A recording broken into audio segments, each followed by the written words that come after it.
திருச்செல்வியே என் தேசம் நீயடி, இசை காட்டின் சுட்டு விரலும் நீயடி.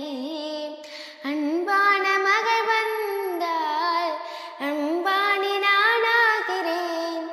இந்த இன்ப மகராஜ பெற்ற புது ரோஜ எலிசபெத் ராணியின் பேத்தேன். தாயே தாயே மகளென வந்தாய், தந்தை சிந்தை நலமுற வந்தாய்.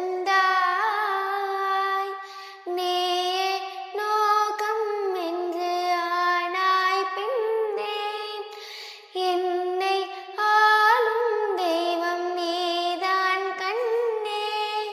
பெற்றது நானாயில்லை உன் மகனே நானம்மா. தாயே தாயே மகளென வந்தாய், தந்தை சிந்தை நலமுற வந்தாய்.